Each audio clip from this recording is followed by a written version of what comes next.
হাজোত লাভ জেহাদী ৰাহুল হুছেইনক এনকাউণ্টাৰ হিন্দু কিশোৰীৰ সৈতে সংঘটিত কৰিছিল ভয়ংকৰ কাণ্ড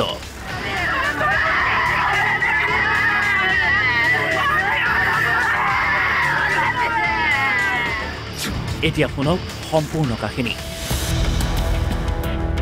এগৰাকী হিন্দু কিশোৰী তাই বয়স মাত্ৰ 14 বছৰ আছিল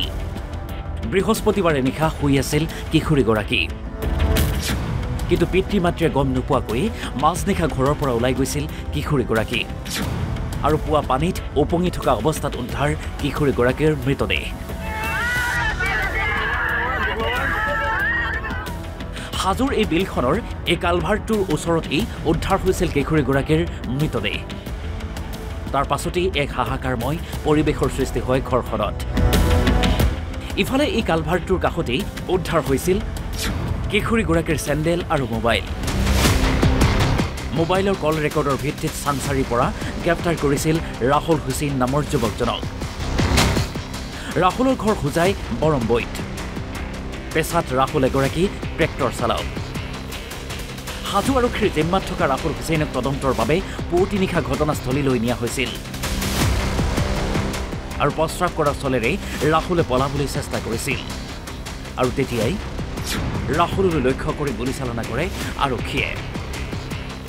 হয় নিশা হাজোত সংঘটিত হৈছে এক এনকাউণ্টাৰৰ ঘটনা আৰু এই মুহূৰ্তত মই উপস্থিত আছোঁ তীৰ্থনগৰী হাজোৰ অন্তৰ্গত ফল্লাবৰীত আৰু এয়া হৈছে ফল্লাবৰী দ্বিতীম বিল আৰু এয়া হৈছে দ্বিতীম বিল আমি উল্লেখ কৰিব বিচাৰিছোঁ যে আজি যোৱা বৃহস্পতিবাৰে এগৰাকী 14 বছৰীয়া কিশোৰীৰ মৃতদেহ উদ্ধাৰ হৈছিল আৰু মৃতদেহ উদ্ধাৰৰ পিছতে ফল্লাবৰীত চাঞ্চল্য বিৰাজ কৰিছিল আৰু বৃহস্পতিবাৰৰ পৰা আজি পৰ্যন্ত সেই ফল্লাবৰীৰ যি কিশোৰী হত্যাৰ যি আচলতে তদন্ত আছিল সেই তদন্ত আগবঢ়াই আনিছিল হাজো আৰক্ষীয়ে আৰু হাজো আৰক্ষীয়ে যোৱা নিশা এই ফল্লাবৰী বিলৰ পৰা তেওঁলোকৰ যি অভিযান আছিল যি তদন্ত আছিল সেই তদন্তৰ খাতিৰত হাজো আৰক্ষীয়ে এই ফল্লাবৰীৰ যি দ্বিতীম বিল আছে দ্বিতীম বিলৰ পাৰত তেওঁলোকে অভিযান চলাইছিল আৰু অভিযানত তেওঁলোকে লৈ আহিছিল হাজো আৰক্ষীয়ে এই কিশোৰী হত্যাৰ লগত যি এগৰাকী যুৱক অভিযুক্ত আছিল এগৰাকী ৰাহুল হুছেইন নামৰ এগৰাকী অভিযুক্তক তেওঁলোকে গ্ৰেপ্তাৰ কৰিছিল শুক্ৰবাৰে আৰু সেই শুক্ৰবাৰৰ পিছৰ পৰা তেওঁলোকে এই গোটেই ঘটনাটো পৰিদৰ্শন কৰিছিল আৰু যোৱা নিশা তেওঁলোকে ফল্লাবৰী দ্বিতীম বিলত আহিছিল আৰু এই যি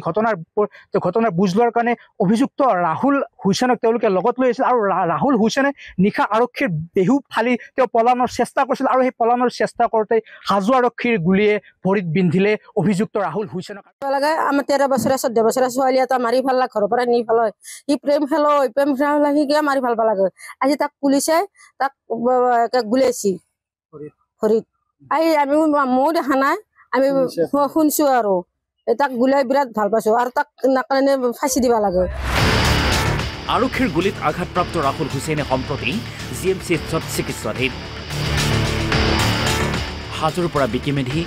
NB নিউজ